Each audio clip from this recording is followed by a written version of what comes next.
अस्सलाम वालेकुम। उम्मीद करता हूँ फिट होंगे, बेहतरीन होंगे, अपनी लाइफ अच्छे से एंजॉय करेंगे। हम तीनों की तरह आज एक और वीडियो और उसका टाइटल है वीडियो है जी आरजे रौनक भाई की और राहुल गांधी और केजरीवाल के बारे में है। दिल्ली असेंबली इलेक्शन 2025 और ओरिजिनल वीडियो का लिंक डिस्क्रिप्शन में मौजूद होगा। लाजमी इनको भी सपोर्ट करें, हमें भी सपोर्ट करें। मेरा नाम है राणा मोहम्मद अली और मेरे साथ हैं मोहम्मद समीर खोखर। स्टार्ट। दोस्तों, आप लोगों ने वो कपल देखे होंगे जो कब साथ आते हैं और कब उनका ब्रेकअप हो जाता है किसी को नहीं पता चलता। वो कुछ दिन साथ रहते तो हैं लेकिन बाद में कलेश हो जाता है, कलेश करके अलग हो जाते हैं तो 2 दिन में ही समझ में आ जाता है कि यार मुझे कोई और झेल ही नहीं पाएगा, और वो फिर साथ में आ जाते हैं। पॉलिटिक्स की दुनिया में कांग्रेस और आम आदमी पार्टी वैसा ही कपल है। ये लोग कितनी बार लिव इन में साथ रहे और कितनी बार दोनों ने एक दूसरे को धक्के देकर अपनी लाइफ से निकाल दिया किसी को नहीं पता। मगर इस बार इन दोनों पार्टियों में जो चप्पल युद्ध शुरू हुआ है वो बहुत ज्यादा खतरनाक है। कई दिनों की लाज लज्जा शर्म हया के बाद राहुल बाबा और केजरीवाल जी एक दूसरे पर खुलकर बोलना शुरू कर चुके। राहुल बाबा ने तो केजरीवाल जी की ऐसी धुलाई करी है कि उन्हें सूखने में अभी कई दिन लग जाएंगे। बाबा ने केजरीवाल जी को वहां चोट की है जहां उन्हें सबसे ज्यादा दर्द होता है। राहुल बाबा बोल रहे हैं कि केजरीवाल जी जब पॉलिटिक्स करने आए थे तो उनके पास छोटी गाड़ी थी, खंभों पर चढ़कर लोगों के बिजली के कनेक्शन जोड़ा करते थे, और आज वही केजरीवाल जी शीश महल में रह रहे हैं। अब जैसे ही राहुल बाबा ने शीश महल का नाम लिया तो आम आदमी पार्टी के सभी कार्यकर्ता तीर कमान भाले बर्छे लेकर राहुल बाबा पर हमला करने अपने अपने बंकरों से बाहर आ गए। केजरीवाल जी ने शीश महल सुनते ही अपनी ओवरसाइज शर्ट की दोनों बाजुएं ऊपर चढ़ा ली। यहां तक बोल गए केजरीवाल जी कि राहुल बाबा मेरी छोड़ो, पहले यह बताओ तुमने बीजेपी से कौन सी सेटिंग की है जो तुम नेशनल हेराल्ड वाले मामले में अब तक खुले घूम रहे हो। तुम्हें और तुम्हारी जीजा को तो अब तक जेल में होना चाहिए था। वेल, क्राइम और स्कैम की बात हो रही है तो आप भी साइबर क्राइम और ऑनलाइन फ्रॉड से बच सकते हो। साइबर एक्सपर्ट अमित दुबे के साथ हमारा लेटेस्ट पॉडकास्ट जरूर देखना, लिंक मैंने डिस्क्रिप्शन में दिया है। अकाउंट से पैसा कट हो जाना, इंस्टा या ईमेल हैक हो जाना और अपने पैसों को आप स्कैमर से कैसे बचा सकते हो, सारा सोल्यूशन आपको इस पॉडकास्ट में मिलेगा। जाना हमारे टीआरपी चैनल पर, उस वीडियो को जरूर देखना, शेयर भी करना। फिलहाल इस वीडियो में आगे बढ़ते हैं। दोस्तों, इससे पहले कि कांग्रेस और आपके इस चप्पल युद्ध का आगे आंखों देखा हाल सुनाऊं, आपको बता दूं कि जो राहुल बाबा आज लिकर स्कैम को लेकर केजरीवाल पर अपनी गुलेल से हमले कर रहे हैं, यह भी सच है कि जब केजरीवाल जेल में थे उस वक्त सोनिया गांधी जी सुनीता केजरीवाल जी के साथ मंच शेयर कर रही थी। राहुल जी बोल रहे हैं मनीष सिसोदिया ने शराब घोटाला किया तभी वो अपनी पटपटगंज वाली सीट छोड़कर भाग गए। राहुल बाबा केजरीवाल पर ताने कस रहे हैं कि जो ईमानदार होता है उसे अपनी ईमानदारी का ढोल नहीं पीटना पड़ता। राहुल जी बोल रहे हैं कि न दिल्ली में साफ हवा मिलती है, न साफ पानी मिलता है, और जिस लोकपाल को केजरीवाल जी 10 साल पहले लाने की बात कर रहे थे उसका कहीं कोई अता पता नहीं है। अब आप बोलेंगे रौनक भाई, राहुल बाबा ने जो बोला उसमें कौन सी नई बात है? बीजेपी वाले तो सुबह शाम केजरीवाल जी को लेकर यही बोलते हैं। ठीक बात है, लेकिन आप एक बात समझो, कांग्रेस पार्टी काफी टाइम से ये डिसाइड नहीं कर पा रही थी कि केजरीवाल पर शराब घोटाले को लेकर अटैक करना है या नहीं करना है, क्योंकि कांग्रेस को अच्छे से पता था कि अगर वो भी ये बोलने लगेगी कि केजरीवाल ने शराब घोटाला किया है तो फिर केजरीवाल का जेल जाना सही प्रूव हो जाएगा। लेकिन यही कांग्रेस तो लोकसभा के टाइम केजरीवाल और बाकी लीडर्स का नाम लेकर ये बोल रही थी कि देखो बीजेपी एजेंसीज का गलत इस्तेमाल करके ऑपोजिशन के लीडर्स को जेल में डाल रही है। दूसरी बात, राहुल गांधी और कांग्रेस को सच में अगर लगता है कि केजरीवाल और आम आदमी पार्टी ने शराब घोटाला किया है तो फिर इसी आम आदमी पार्टी के साथ कांग्रेस ने लोकसभा इलेक्शन में गठबंधन क्यों किया था? आज तो केजरीवाल जी फिर भी जमानत पर बाहर है, उस वक्त तो जेल में थे। फैक्ट ये कि जब लोकसभा इलेक्शन में बीजेपी को हराना था तब कांग्रेस और आम आदमी पार्टी दिल्ली में एक साथ आकर लड़ लिए। अब लोकसभा इलेक्शन में जब बात नहीं बनी तो इन दोनों को एक दूसरे की जरूरत भी नहीं समझ में आ रही है। खुद कांग्रेस के सयाने नेता सेंट्रल लीडरशिप को काफी टाइम से समझा रहे हैं कि भाई आम आदमी पार्टी से कोई अलायंस मत करो, क्योंकि पंजाब से लेकर गुजरात, गोवा और हरियाणा तक यही पार्टी तो हर जगह हमारे वोट खा रही है। मतलब आम आदमी पार्टी दिल्ली में आई तो पिछले 2 असेंबली इलेक्शन में कांग्रेस ने दिल्ली में विधानसभा की एक भी सीट नहीं जीती। आम आदमी पार्टी पंजाब गई तो पंजाब से कांग्रेस गायब ही हो गई। उसी तरह कांग्रेस को 2017 में गुजरात में 43% वोट मिला था, 77 सीटें आई थी, लेकिन 2022 में जब आप गुजरात में इलेक्शन लड़ी तो उसे 13% वोट मिला। किसे? आपको। और कांग्रेस का वोट परसेंटेज 43 से घट के 28 पर आ गया और सीटें 77 से कम होकर 17 पर। कहने का मतलब ये कि जिस जिस स्टेट में आम आदमी पार्टी जाती है वहीं पर कांग्रेस वीक हो जाती है। ये बात स्टेट लेवल पर तो कांग्रेस के लीडर समझते हैं, मगर सेंटर में कांग्रेस को अब तक ये समझ में बात नहीं आ रही थी, क्योंकि उन्हें तो हर हाल में लोकसभा इलेक्शन में मोदी को हराना था। फिर चाहे इसके लिए उन्हें किम जोंग उन से ही क्यों ना समझौता करना पड़ता, वो भी कर लेते। लेकिन लोकसभा चुनाव तो अभी भी 4 साल दूर है ना बाबा अभी से। तो राहुल बाबा को अचानक याद आ गया क्या केजरीवाल ने तो शराब घोटाला किया है। लेकिन जैसा मैंने कहा कि जब केजरीवाल जी शराब घोटाले में जेल गए थे तो कांग्रेस के बहुत सारे लीडर्स इसका विरोध कर रहे थे और बोल रहे थे कि ये तो बीजेपी की साजिश है। मतलब इससे बड़ी कॉमेडी और क्या होगी। लेकिन आज अगर राहुल गांधी ने किसी भी वजह से केजरीवाल को टारगेट किया, पर बात तो ठीक ही कह रहे हैं ना। हेलो, अगर राहुल बाबा बोल रहे हैं कि केजरीवाल और आम आदमी पार्टी ने शराब घोटाला किया तो ये बात भी ठीक है कि मनीष सिसोदिया से लेकर संजय सिंह और खुद केजरीवाल जी इसी मामले में जेल भी गए। बेकसूर तो अब तक कोई साबित हुआ नहीं है। बताओ भैया, अगर राहुल बाबा बोल रहे हैं कि दिल्ली की हवा सबसे खराब है तो ये भी फैक्ट है। केजरीवाल जी ने तो पंजाब के चुनाव के टाइम ये भी कहा था कि पंजाब में पराली की वजह से जो धुआं फैलता है उसी वजह से दिल्ली में पोल्यूशन है। अगर पंजाब में हमारी सरकार बन गई जी तो हम ये प्रॉब्लम दूर कर देंगे जी। लेकिन हुआ क्या?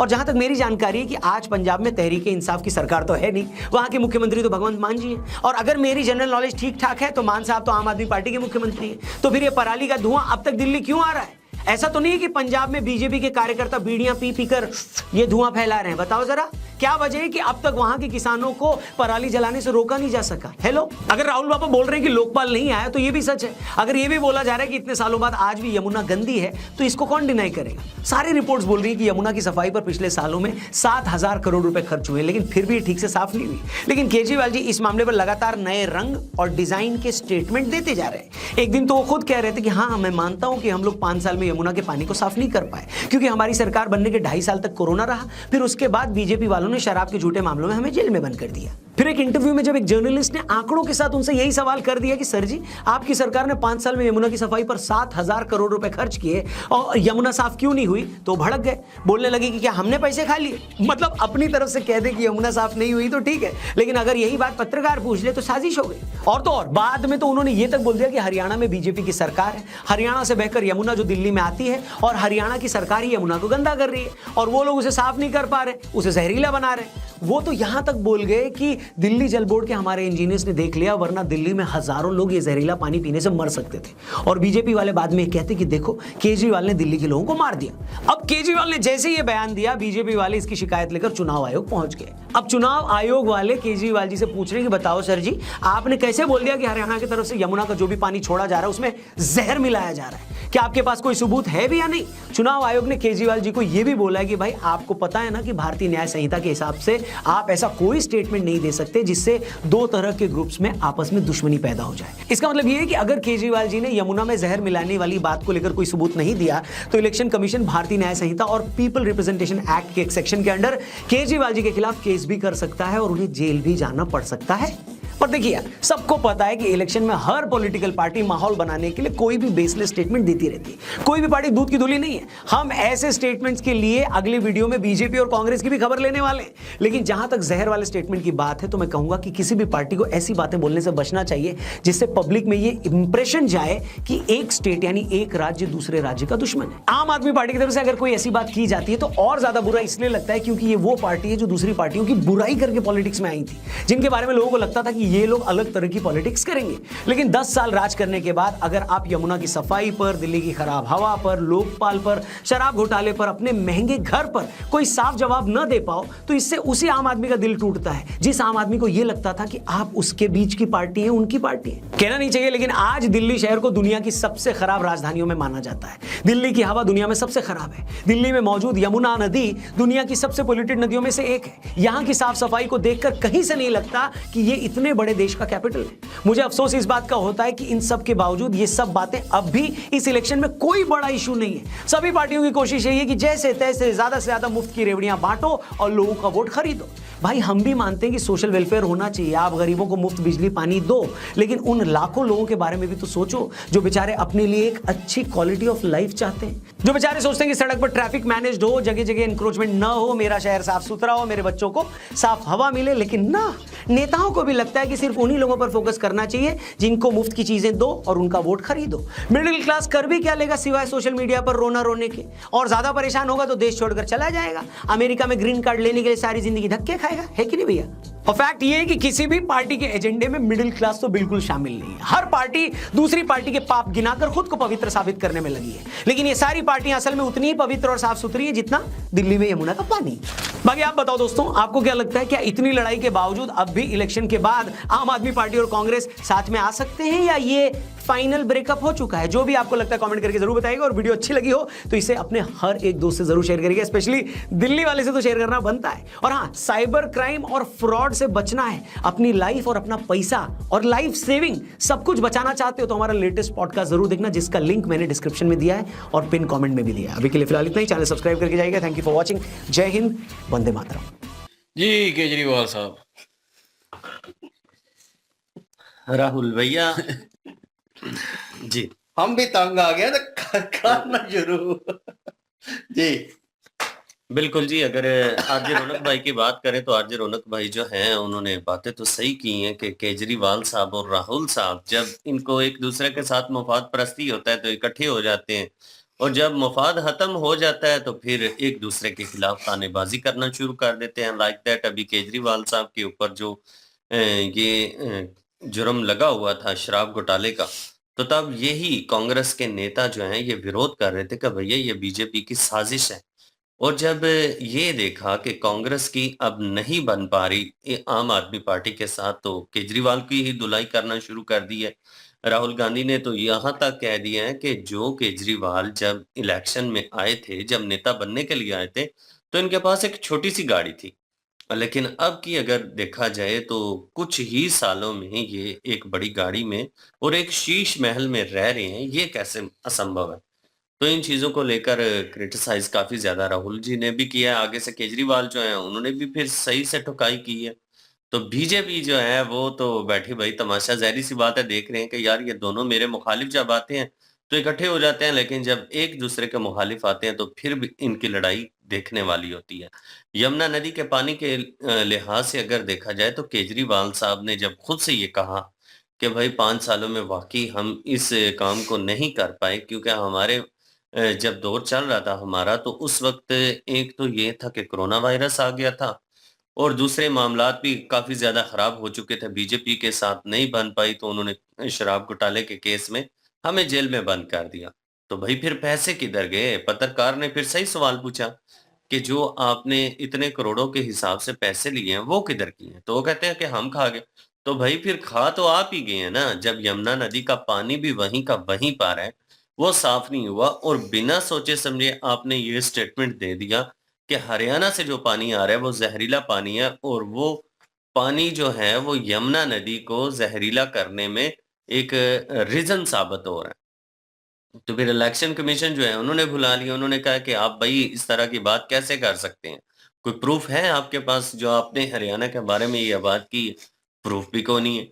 तो इस तरह की चीज़ें ये तो अक्सर होता है कि हाँ, जो भी नेता है ना वो भई अपने ऊपर जब बात आती है, तो उस बात को ख़त्म करने के लिए या उस ऐब को ढाँपने के लिए वो किसी के ऊपर इल्ज़ाम तराशी करना शुरू कर देते हैं ताकि वो बच सकें। अपनी असलियत उनको जो है ना वो उसका सामना नहीं करना।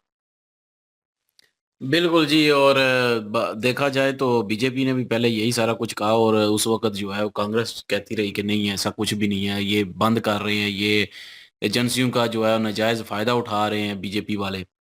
तो केजरीवाल को जो है नाजायज़ बंद किया हुआ है।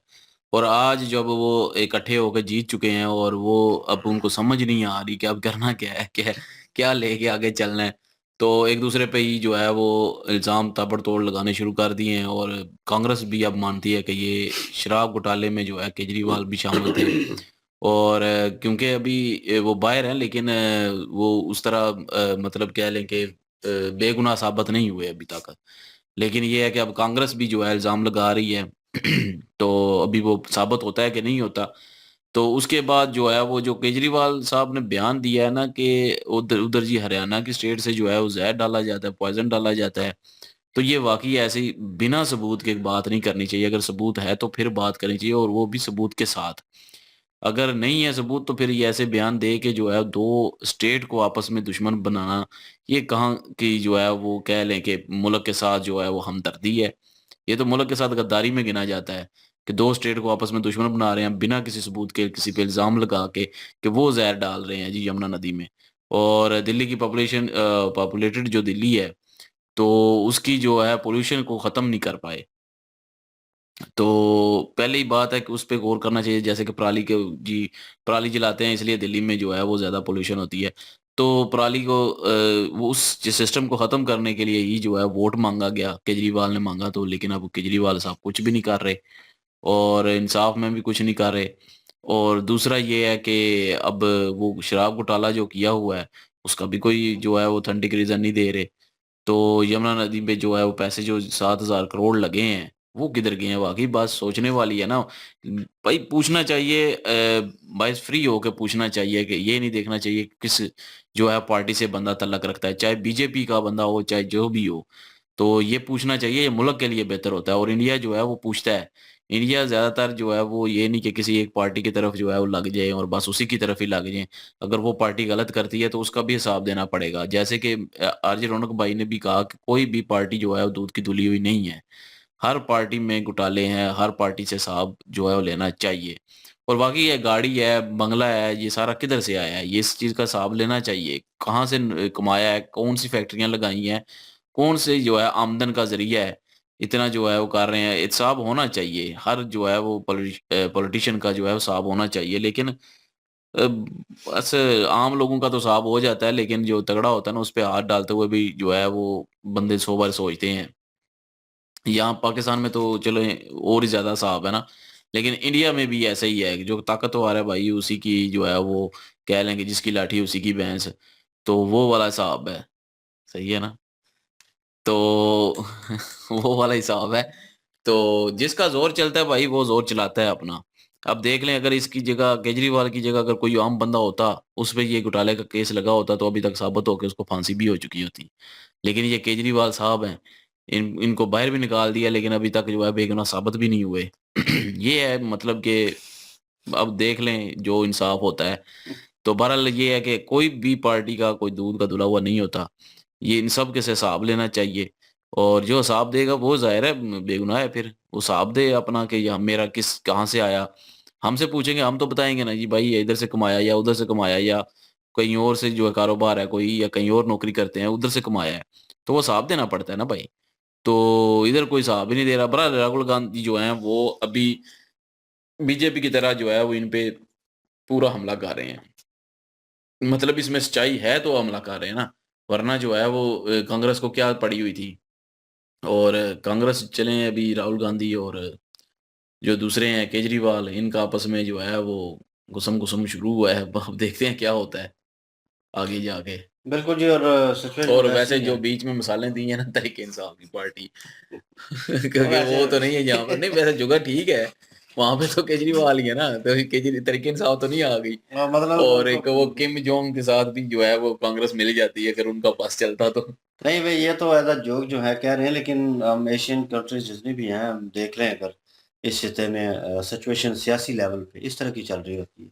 और बहरहाल पार्टियाँ जुड़ती हैं अपने मफ़ाद के लिए दूसरी पार्टी के साथ भले वो अपोज़िट हों और मुख़ालिफ़ हों कई अरसे से पास्ट में लेकिन इन फ्यूचर जुड़ जाएँगी किसी न किसी मकसद के लिए। और जब उनका मकसद पूरा नहीं होता, उनका असल मोटिव पीछे कुछ और होता है, खुद ही बैठना होता है कि हमारी पार्टी जो है वो बैठ जाए कहीं न कहीं इक़्तिदार में आ जाए और हम होल्ड करें। और हमें भी थोड़ा बहुत प्रसाद जो है वो मिल जाए, खाने का मौका मिल जाए। हर कोई जनाब करप्शन करता है और डिफरेंट है थोड़ा बहुत निज़ाम, लेकिन ये है कि 19-20 का फ़र्क है इंडिया और पाकिस्तान में, सेम सिचुएशन ही चल रही होती है। और बीजेपी काम कर रही है, इस वक़्त वो होल्ड कर रही है और अगर कोई वो 19-20 गलत करती है भी है, तो अवाम उसको कहती है कि चलो ठीक है यार, वो थोड़ा बहुत ही हो रहा है ना, बाकी ठीक चल रहा है। उनको एप्रिशिएट करती है क्योंकि मुल्क को जहाँ पे लेके वो चले गए हैं, उनका भाई एक स्टैंडर्ड बन गया है, मेयार बन गया है और जो पीछे पार्टी बची हुई हैं, अब सवाल तो पैदा होता है भाई एक आम आदमी को भी आप दिखाएँगे कि आम पार्टी ये है और ये बंदा था केजरीवाल और उसकी पास्ट में वीडियोज़ देख लें और इसका घर देख लें या इसके पास कितनी प्रॉपर्टीज़ थी या क्या था। तो नाउ ऑन करंट सिचुएशन में ये किस तरह के घर में रह रहा है और क्या सहूलियात जो है उसको अवेल कर रहा है। तो भई पता चल जाएगा आपको बेहतर तरीके से कि भाई ये मुल्क के साथ मुख़लिस है या अपने साथ मुख़लिस है और ये अपने लिए कर रहा है, लोगों के लिए बिल्कुल नहीं कर रहा। और एक मुद्दा उठाता है और उसको उठा के दूसरी पार्टी के ऊपर डाल देता है विदाउट प्रूफ। तो ये चीज़ें हो रही हैं और ये चल रहा है और राहुल गांधी इन पे इल्ज़ाम लगा रहे हैं और केजरीवाल उन पे लगा रहे हैं। दोनों एक-दूसरे को धरा हुआ है जनाब और जो है बीजेपी अपना काम कर रही है। अब वो मुल्क को आगे लेके जा रही है। तो ये सोचना तो आप लोगों ने आप पे डिपेंड करता है भाई कि आपने वोट किस पार्टी को देना है, किसकी तरफ जाना है और कौन आपके फ्यूचर के लिए सोच रहा है, आगे आने वाले वक़्त के लिए, बेहतरी के लिए सोच रहा है, मुल्क के लिए सोच रहा है। ये आपने डिसाइड करना होता है। ये चलते रहेंगे, ये जो है घोटाले और ये करप्शन और ये चीज़ें जो हैं, ये साथ-साथ चलेंगी। लेकिन एक बहुत बड़ी पार्टी जो अभी होल्ड कर रही है इंडिया को और उसने फ़िलवक़्त ऐसा कुछ जो है वो नहीं किया और होप सो वो नहीं करेंगे। क्योंकि भाई वो मुल्क को आगे लेके जाने की कोशिश कर रहे हैं। इन चीज़ों से कम अज़ कम मीडिया जो है, आप लोग भी कमेंट सेक्शन में कहेंगे कि पाकिस्तान से बहुत बेहतर है, तो बहुत बेहतर है, इसमें हाँ, कोई नहीं शक इसमें तो नहीं कोई है। शक नहीं है। तो लेकिन ये है कि 19-20 का इसलिए कहा था करप्शन के हवाले से कि होता ही है और चलते ही है, एक-दूसरे पे इल्ज़ामात लगते ही हैं। इंडिया की तो करप्शन इंडिया में रहती है, पाकिस्तान की पाकिस्तान करप्शन की पाकिस्तान में नहीं रहती है। तो ये फ़र्क है हाँ, बस। फ़र्क है चीज़ों में, लेकिन ये है कि इंडिया बहुत बेहतर है, इसमें कोई शक नहीं है और होप सो ये मसले मसाइल वाली चीज़ें जो हैं, ये आने वाले वक़्त में हल हो जाएँ और आप जो उम्मीदें रखते हैं, बहुत सारे चाहने वाले होंगे राहुल जी को भी और केजरी अग्रवाल को भी और वो लोग जो हैं इन पार्टीज़ को सपोर्ट करते हैं, तो होप सो आने वाला वक़्त आप लोगों के लिए, आपकी पार्टी के लिए बेहतर हो और उम्मीद कर सकते हैं। बहरहाल जी ये हमारा ओपिनियन था, कमेंट सेक्शन ओपन है जी आपके लिए। इनकी ओरिजिनल वीडियो की लिंक और हमारे दूसरे चैनल की लिंक भी डिस्क्रिप्शन में मौजूद होगी, विज़िट करें, सपोर्ट करें। इंशाल्लाह मिलते हैं नेक्स्ट वीडियो में, अपना ख्याल रखिएगा, दुआ में याद रखिएगा, तब तक के लिए अल्लाह अल्लाह हाफ़िज़, हाफ़िज़। पीस।